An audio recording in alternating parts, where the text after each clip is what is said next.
thank you for joining me. It's Reena Dipti Annabelle, aka Mummy Imperfect, and you're listening to the Sisterhood of Mummy Imperfect, the podcast where I explore different aspects of womanhood each and every week with the help of my fabulous guests. It's a place where we celebrate the game changers. It's a place where you get your weekly dose of filter free girl chat. So I'm so excited about today's episode. We're going to be talking about creativity. We're talking about artistic talent. We're talking about gender fluidity. I have a movie star joining me. It's Raheem Mir, an actor, dancer, and choreographer. And I recently saw starring in Tara Vs Bilal, a Hindi film which released in October on Netflix, actually. And I watched it the other day. Welcome to the Sisterhood of Mommy Imperfect, Raheem. Hi, hello. Thank you for having me. How are you? I'm good. It's lovely to talk to you. And I first of all want to just say that you were absolutely brilliant in Tara versus Bilal. Oh, thank you. So That's very good. kind of you. I really enjoyed watching it. How did you find it? Like starring in a Bollywood movie?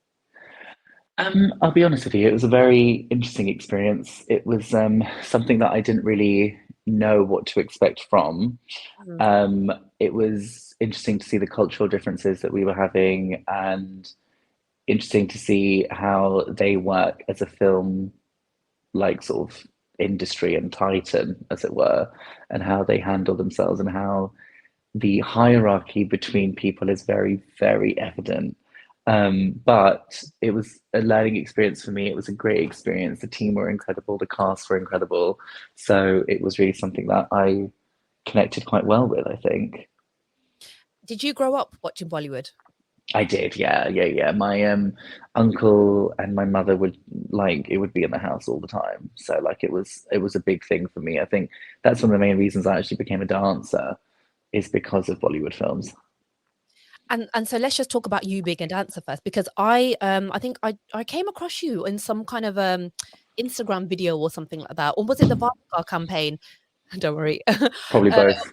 Yeah, yeah, and then I was like, "Okay, first of all, he's got amazing hair," and then also, Thanks. just your dance and the way that you expressed yourself through dance, because I, have on and off done Bharatanatyam, which is obviously another Indian classical dance. So, Hmm. I've watched a lot of Indian classical dance, and I love it as well. So for me, it was like, "Oh, wow," he's amazing. So you trained in Kathak, didn't you?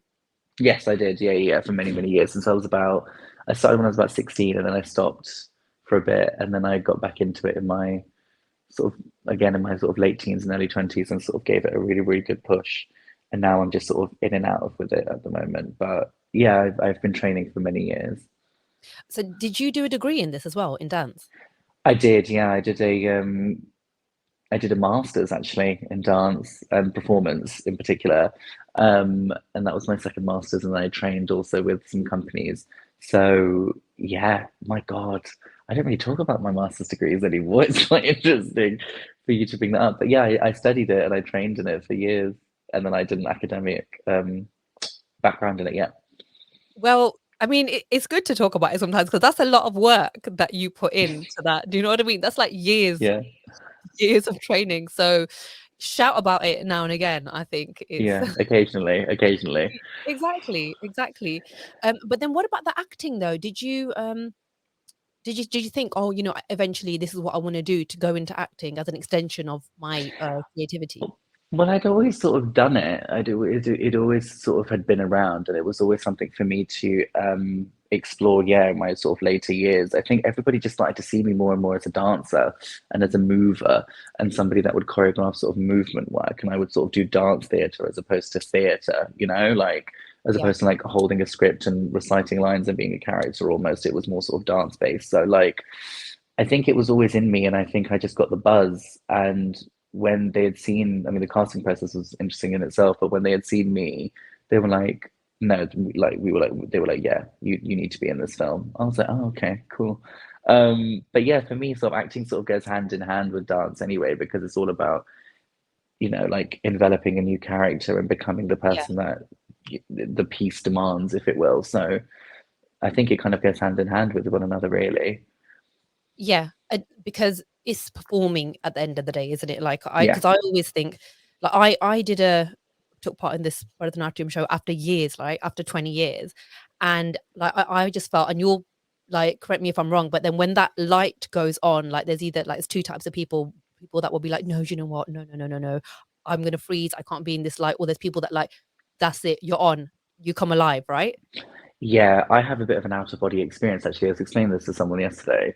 I was like, when I perform, no matter what role it is, and especially I think when I do dance and when I do drag, like I'm someone completely different, and I don't tend to remember a lot of what I've done or said. So I rely on sort of videos of people that, well, sorry, that people have taken and stuff like that, and things that I've been tagged in to remind myself of who I was that evening. But yeah, as soon as the lights are on, it's game. Like it's go. Like it's you have to do what you were there to do. Yeah. Yeah. So okay, so you mentioned drag there. So you do perform like dressed as a female, right? Hmm. All the time, or is that like one of the personas or what? Yeah, majority of the time, really. Like, I mean, in London at the moment, I work full time as a performer, and a lot of people know me for my drag persona. So I do drag quite a lot, actually, and I've been touring the world as a drag performer, as a drag artist. So yeah, I think she's been one of the main reasons why I've done so much. And I think even with the film, like, as before, we entered that film, I think, as a partnership, really, even though it was Raheem that was doing it, it was still very much Dosa that was like there and present. And when they gave me this role, and they spoke about it being a drag performer, like it just made sense, didn't it? So yeah, So the drag, your drag persona, Dosa, is it Dosa? it is Dosa Cat, yeah. Dosa Cat. What made you come up with that name? Well, Doja Cat is an absolute icon and a Hmm. legend, and I've people always say that I have very, very similar energy to her anyway, especially in my performance styles. And a lot of the music that she does is the music that I sort of perform, or the genre that I perform in, which is sort of like very hip hop, very like R&B, sort of like bad energy, like just like like that girl. Um, but obviously Doja Cat was taken. So when we're thinking about my mixed race heritage and my South Asian background, like having Dosa sort of like made sense. So yeah, and it's also quite pun-like as well, because even though obviously a dosa is like a dosa, right? But it also sounds like a dose of. Yeah. So it also shows that I'm giving them a dose of this sort of like feline, feminine energy, and that it kind of makes sense as well with the way that I perform, with the way that I sort of slink around places, and much like a cat, I sort of pounce on things or people without, any care in the world, and I give them a little moment, and then I just walk off like very nonchalant and aloof. And I think that that's the persona of Dosa. Before she got onto the microphone, um, she was very much this sort of aloof, sort of mysterious character that sort of just like walked around and gave everybody a good time, and would it's all in the eyes. And I feel like my eyes are very powerful, and I feel like much like cats, you can tell a lot by them through their eyes. Yeah. Um, So, okay, first of all, I just want to say that I love the fact that, you kind of swing between this Indian classical dance, Kathak, right? And all of that, what that is, right? Ancient art form and R&B hip hop. And I'm saying I love it because I identify with that because I am this person who'll be like, oh yeah, let's put some DMX on. And then I'll be like singing Maha Ganapatis. And then people are like, who the hell, what are you doing? Brilliant. Like, absolute Yeah. weirdo. And so I don't meet very many people like that. So I absolutely love the now I met another person like that, which is good. Um, so this okay, so you're saying that obviously you're from an Asian background. So is one of your parents Asian and one white? Yes, that's right. Yeah. Okay. So then this whole thing of you performing drag and you know just embracing your feminine side, okay? Because obviously we all have a feminine side. How did that Hmm. go down with the family? It was all right actually. It wasn't too bad. I think my father wanted me to have more balance, and he wanted me to say it's fine being who you are, but like also find your balance. If this is who you are, explore your masculine side as well, and see how that feels, and see how you get on with that as well. So I do thank him for that, because I feel like I am now very balanced as a person, and I feel like androgyny is very much my strong suit. So even though I may present feminine every so often, there are moments as well where I'm very, like, I guess, masculine, for whatever the term may sort of hold.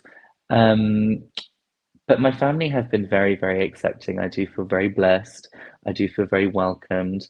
I do feel very supported and very secure within the space.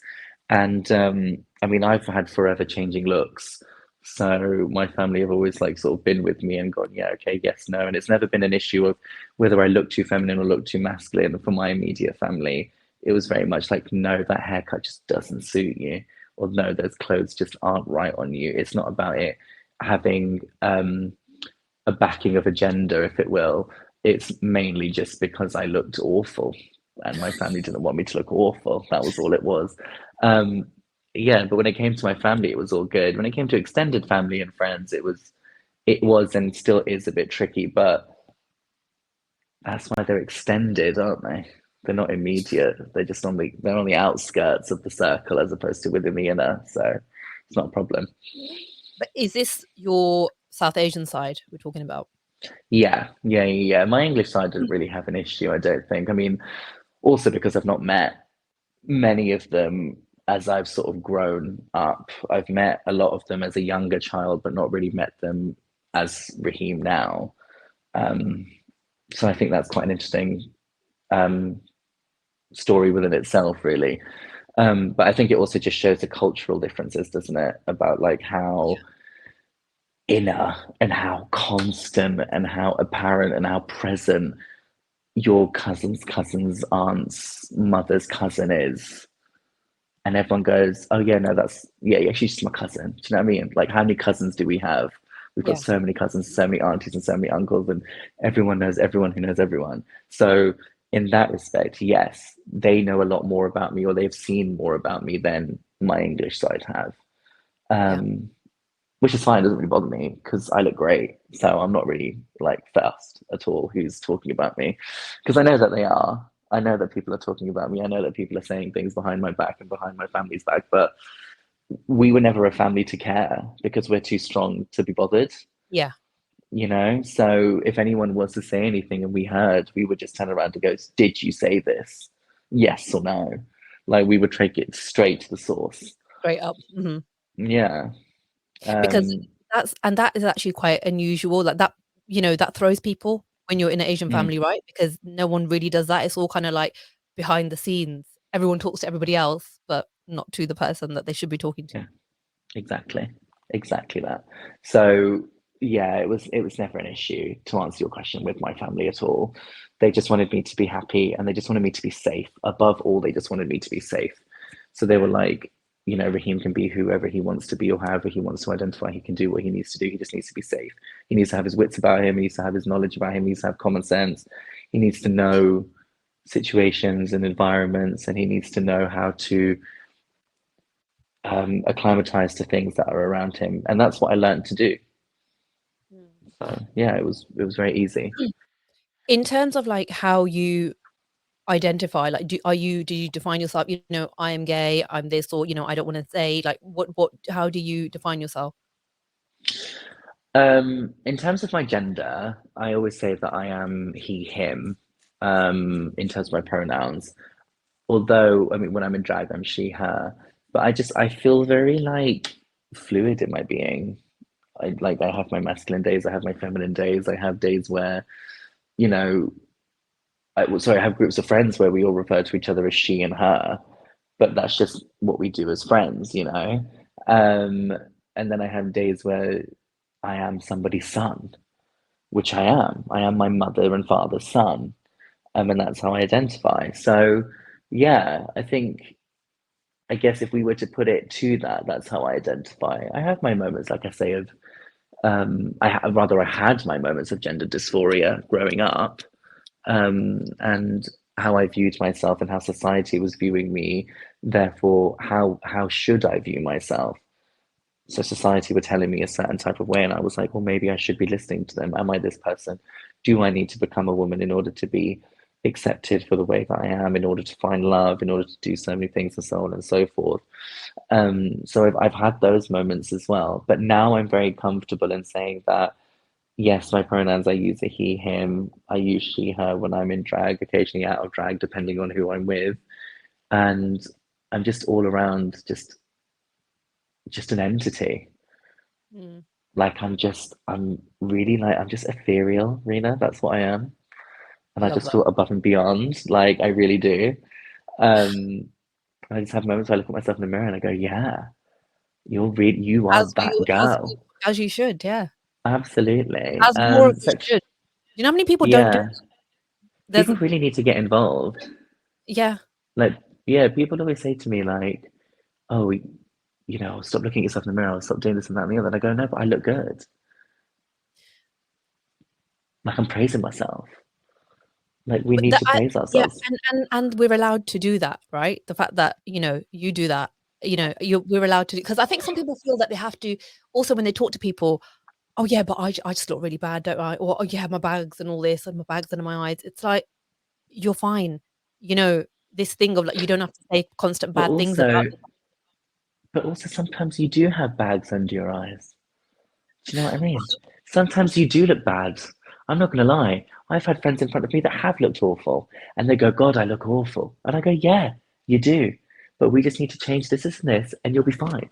I've had bags under my eyes. I've had terrible outfits on. I've had bad hair. I barely brushed my hair for this. I'm going to be honest. But like, but then I look at myself and I go, okay, well, I know what I need to change, so I'll just change it. It's not about like constant self-deprecation and just this constant, oh God, I'm this, I'm this. Well, if you feel like this constantly, then babe, do something about it.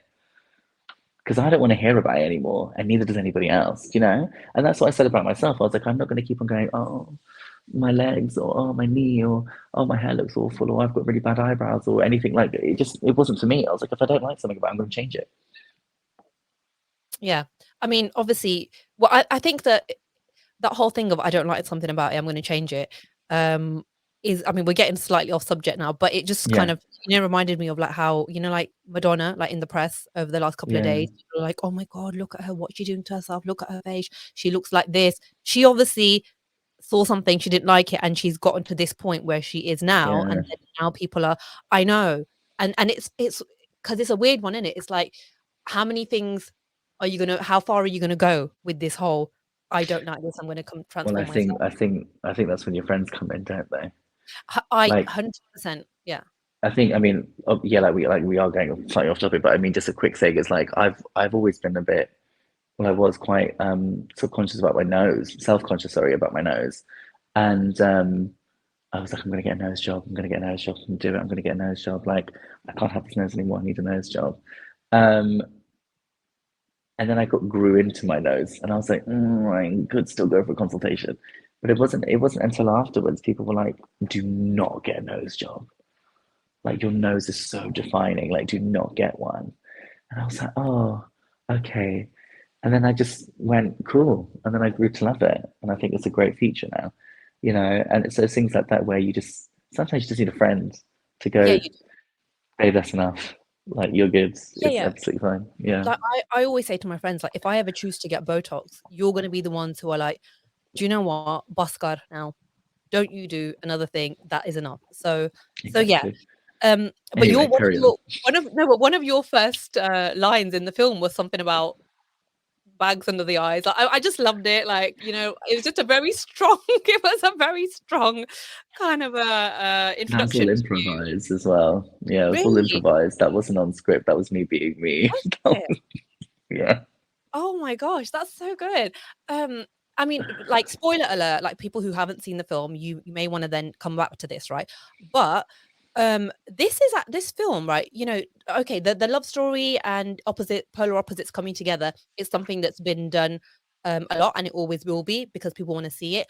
However, it was very different in terms of, um, well, the way that you were performing, and, also, like, a gay love story running through the background. That wasn't even a big deal. That wasn't like, "Oh my god, we all should pretend to be straight now," or, "We're gonna be disowned at any moment." That's actually quite, groundbreaking, really, I think. Absolutely, yeah. I mean, to say that I'm Bollywood's very first openly queer person who is known for being openly queer and performed and starred in a film where I was celebrated for such. And I had a love story that wasn't a farce, it wasn't a plan, it wasn't a comedy, it wasn't to be poked fun at, it was actually a serious love story secondary to the primary one, is insane. And I really, really don't think that people put enough gravitas on it.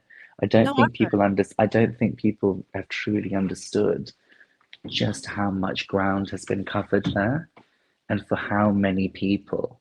I mean, I've received umpteen messages from people saying, "Oh my God, the representation, oh my God, you were incredible, oh my God, this is great." And from certain queer people as well, gay, lesbian, bi, the trans community, like loads of different people. And I just don't think it was given enough push, if I'm honest. And I think that it is really serious for our community that we've got this now. We've had films, we've had films where they've had gay love stories, lesbian love stories. I mean, Madhuri Dixit played a lesbian recently, didn't she, in a film and stuff? So, Did I? like, Mm. yeah, exactly. So, like, that's obviously there. And what was it? Ik Ladki Ko Dekha To, Oh, yeah. that one as well with Anil Kapoor and is it Sonam Kapoor? Yes. So like yeah, so we've got these films that are out there being played by large roles, being played by big people. And this film was, it has upcoming rising stars in it, but it was backed by John Abraham, who's obviously one of the hugest, biggest names. His film just came out, Hannah Pradhan, like that just came out. So like to say that it was backed by someone with such hold is incredible in the first place. Mm. Um, and to have like a gay love story, I think is incredible. Everyone has been hounding me and saying, why did we not see you two get married? I know. That would have been so nice. Yeah. But but yeah, it was yeah, I don't know. I just was like, "Wow," this is Mm, this is really it's just, like, told in a beautiful way, and like you said, a lot of Bollywood makes fun of loads of things, right? Disabilities, skin color, being gay, and this was not that, like you said, so that was really, really nice. What about the language of, like, did you grow up speaking Hindi or Urdu, or did you have to learn it? I spoke Punjabi at home. Okay, Um, same, same. and yeah, so I spoke Punjabi at home. And Urdu, yeah, was always around, so it was fine. My Hindi is lackluster. Like, my Hindi is not cute at all. Even though doing Kathak and stuff, they would speak to us in pure Hindi, and I would be the one. I was that one kid in class. I was like, sorry, I'm going to need a translation. I don't understand what you're saying. And I had to do all my gradings like that as well. It was so embarrassing.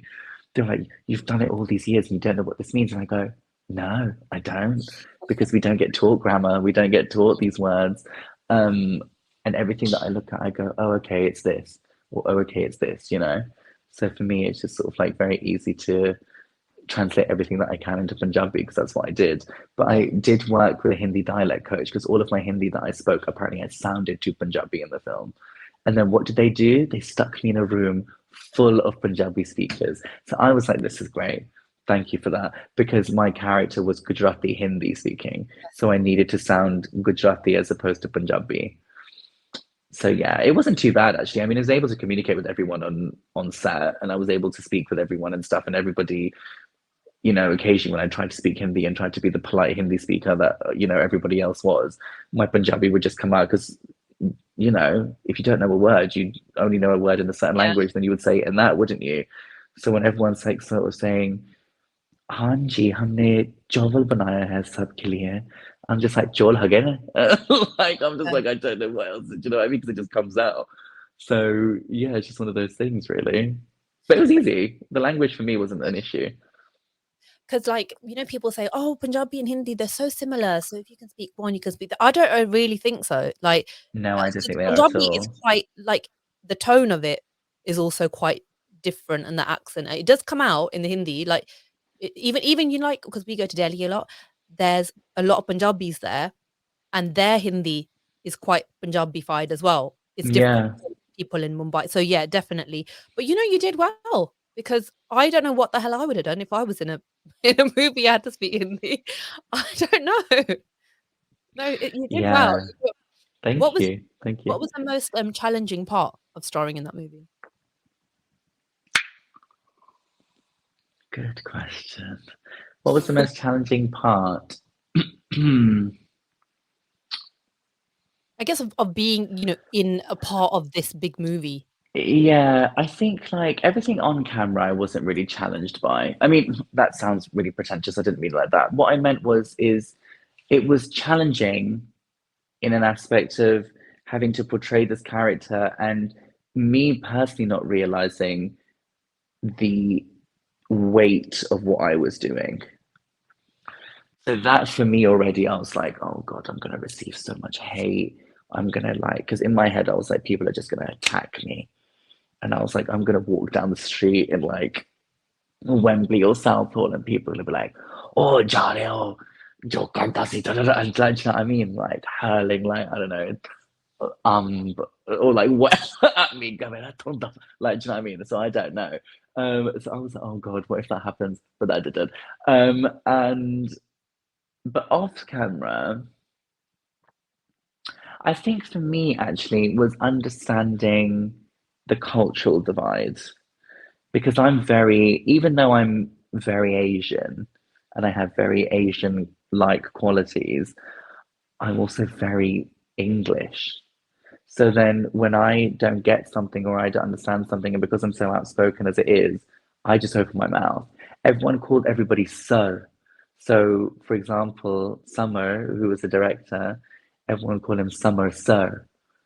Yeah. And I remember asking Harsh, I was like, why does everyone call Summer Sir? Is it just like because I usually put G at the end of everything, Hannah, like when we say Yeah. Uncle G, Auntie G, or whatever, because that's our culture here.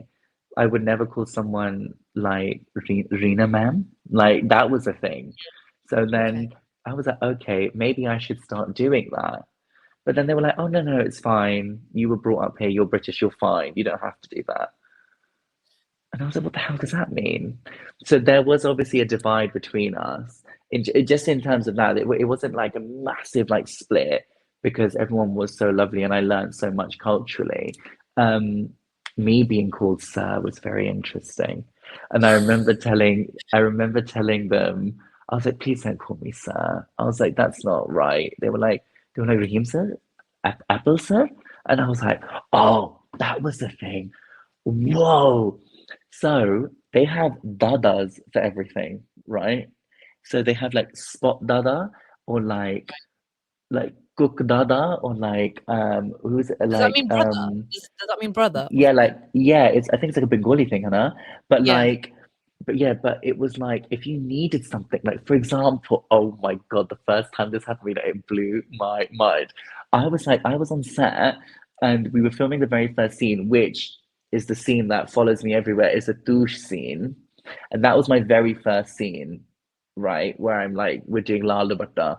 Anyways, Love that that's my song. very because you can see that I still have a beard because I had to get rid of Yeah. it for the show. Anyway, so so I remember doing that, and like I coughed a little bit, and I was like, "Where's my water?" Like that, and I was just looking around for my water, like under my breath, and I think it was Sonia who turned around and said, "Just ask for one," and I said, "Oh, okay, yeah, sure." I was like, and I didn't know what to do. Sonia just at the top, "Spot Dara, Raheem ke liye pani laoge, please," and I was like, "Oh." Cool. She went, "You just need anything? There's a dada." And I was like, oh, okay. So she taught me everything basically on set. So I owe her quite a lot from it. But that was it. It was the cultural shift about having this, having that for you.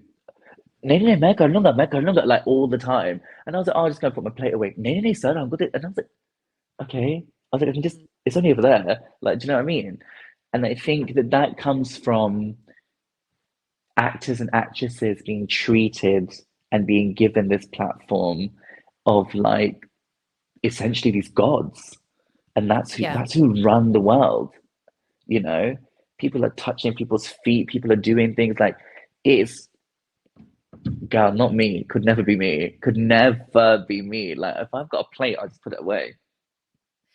Yeah, I can see how prolonged treatment, if somebody treated you that way for a prolonged period of time, which obviously has happened to a lot of stars, it would affect you in a not so great way. Do you know? I feel like sometimes, do you know what I mean? Like if you ended up, going to Bollywood or whatever, and I'll ask you about that in a minute, and you were treated like this all the time, you'd probably need to go back to your nannies, and then she'd be like, "Chopper, gotta get it yourself," Yeah, she'll be to like, drop like start coming that. back. She'll be like, what are you Exactly. doing? She'll tell me to go and do everything for her. Do you know what I Yeah, mean? But I I have think, friends yeah, already.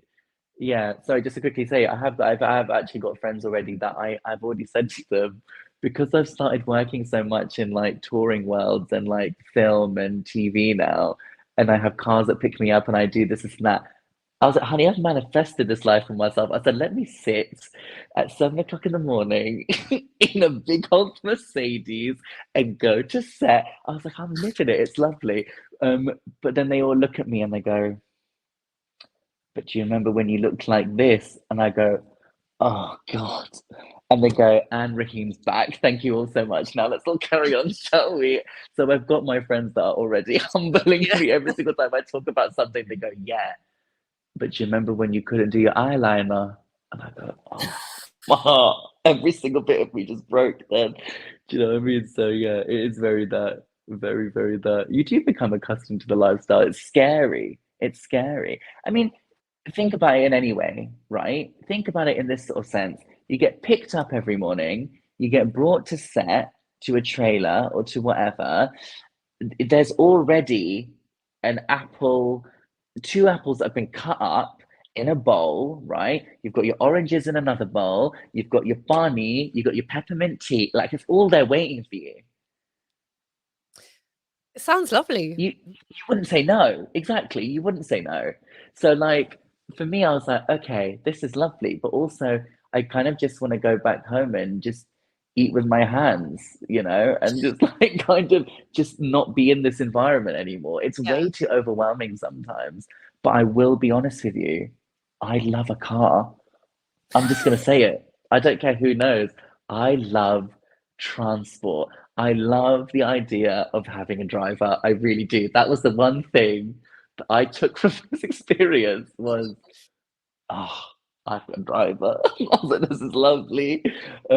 Yeah, but no, humble me, please, Rena. If there's ever a moment in this where you go, okay, she's getting a bit too big for her stilettos, then you turn around and go, yeah, but you've got really Oh, dry ends. And I know I do, and I will get them trimmed. I promise you. I promise you I will. do you know what? You enjoy it. Trust me, if I have a little experience of that life, I too will be like, "When is my car coming? Because I'm not stepping out." Yeah, You know what I mean? it's very Um, that. but what is next for you then? Like, what do you wanna do more Bollywood? Because this was all filmed in the UK, wasn't it? Tara Vs Bilal. Yeah, my scenes all were, yeah. So what do you wanna like, is there, I don't know, projects on the go? Are you allowed to talk about them, or do you wanna do more dance stuff or more film? Well, I'm currently touring again. So I'm a touring dancer with an artist called Becky Hill, who's an incredible singer. And we toured with her last year and we're touring with her again this year. So I feel very blessed about doing that. So that's taking me all over the world. Well, more so Europe. Fingers crossed it takes me to America this year. So I'm doing that and still doing my drag and everything here. I am filming for something currently, which I can't say too much about, but it's incredible to be doing that. And that again, that again has moments of getting a drive. But I got to that set and they went, your trailer's here. And I went, my what? And they went, yeah, your trailer. Rena, let me tell you, I've got 3 steps and then I've got a door in front of me and it says my name. And I tell you for what, that felt real good. It felt bloody brilliant. So I'm doing that at the moment, which is great. I have some other projects that are coming up, some more sort of public speaking things and sort of like I kind of want to do not so much community outreach, but I kind of want to talk more about intersectionality, talk more about like drag, talk more about like the Asian community and like this whole idea of it all, like, you know, with drag and with queer lives and everything like that. So I really want to try and immerse myself in that more, not only for um, you know, the South Asian diaspora here, but also across seas. Because one thing I didn't realize about this film is that, which is going to sound really stupid. So whoever's watching this and listening to this, I know it's really stupid to say this, but you forget that things are global. You forget how big things are. So when you tell people I've done this film on Netflix and and you get this picture of it that is trending in number 2 in India, you think hundreds and thousands of people have seen that film in India. I'll tell you what gagged me. Do you know who Kusha Kapila is?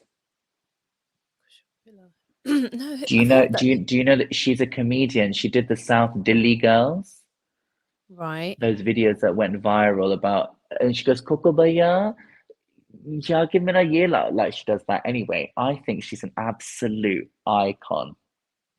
And recently she messaged me and Has she's she, got like millions of followers. And I was like, has she been in a film recently herself? I think she has been in something recently, yeah. Yeah, But she's I just think everyone who doesn't know her needs to look her up. Her name is Kusha with a K, Kapilla with a K, and she's honestly like, and it's moments like that that you go, oh crap, people are actually watching this film. Like people are actually watching and finding me and talking to me and telling me things. So yeah, I've got things that are happening right now. Would I like to do Bollywood again? Absolutely. I would love to do Bollywood again, and I would love to be a courtesan. yeah. I would love to be in a period film, and I'm happy to be the, you know, the one of the handmaidens or one of the within like sort of the Maharani's like company. I would love to do that. I really I would. feel like I feel like you're gonna manifest this. You know, said it Yeah, out I feel loud like it's here. gonna happen. It's gonna Yeah, happen. I'm seeing it in my mind now. Like, Thank you. did you watch Umrao a lot when you grew up? Because I did, and so I It was can, Jan, Pakiza, yeah, Mughal E Azam, Madhubala yes. is my everything. And I kid you not, I must listen and watch Mohe Pangat Bear at least twice daily. Really? Because You know what? honestly, and Yeah. I was just going to quickly say, like, she's just incredible. And I'll just watch it for the moment, even before the song starts. It's when she stops and she gets that dupatta, she gets the gungat, and she just pulls it down and she looks side to side, looks down, looks up at the man, and bites the corner of her lip. Like even speaking about it now, all the hairs on my body are all up. Like when she did that, I was like, I'm done. I was like, that's who I want to be. I need to be her. And that's who I really channel. Honestly, honest to God, she's one of my idols and icons that I channel, even when I do drag. It's all in the eyes, it's all in the lip, Mm. it's all like she's just incredible to me. So yeah, much like yourself, I grew up on those films. Absolutely. Okay. Well, you know what? I can see it happening, and yeah, come back and talk to me when you've done that role, Raheem. Listen, you and me are friends now, so I'll be here. I'm not Oh, good. bothered. I'll talk to you about anything you want to talk about. Yeah, And when I start you getting in can all the be. gossip columns, then I'll let you know. Yeah, And then we'll start you could gossiping since about you're so everything. yeah, exactly. And since you're so blunt, you can be one of the people that tells me to stop when I do too much Botox. You know, you need Yeah, friends like that. and if I ever look jacked on my story or just disgusting, then you turn around I'll and let you go, know. Raheem, burn those trousers, burn Yeah. them. And I'll say, yeah, okay, fine, I will. Um, but yeah, no, it's just incredible to like even be like, you know, reached out by yourself. Like it's just crazy that people are like seeing things and wanting to talk about it. And that's why we do these things, right? That's why you've got Yeah. such an incredible podcast here, and which is incredible because I've listened to quite a few episodes now, and it's just great to like it's just great to have the conversation happening Yeah. because what we're doing is nothing new. Conversation is not new. Being straight, being gay, being however you identify, it's not new. So like all these things that are like dumbfounding people and they're not understanding things, and all of a Mm, sudden they're like, oh, eh, the the or, yeah, babe, because that's been happening since before you were thought of and conceived, you mhm, know? Like, what we're doing is nothing new. We're just bringing the conversation back to the table, away from the water cooler. We're lifting up the rug and we're saying, God, this looks a bit lumpy. What's under here? Ah, boom, maybe we should talk about this, auntie, when all of a sudden you came over to this country and this happened to you. Like, do you know what I mean? So, like, what we're doing is nothing new. And I think it's great that you're doing this. And I think it's great that I'm doing what I'm doing. And we're exactly where we need to be. And we're going to continue to thrive.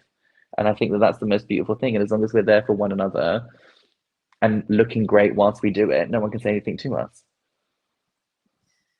Yeah. 100%, 100%. Well, I'm gonna leave it there, because I've got a feeling I could speak to you all day. But, I know. thank you so much, Raheem. Thank you so much, and just good luck with everything. I'm here for it all.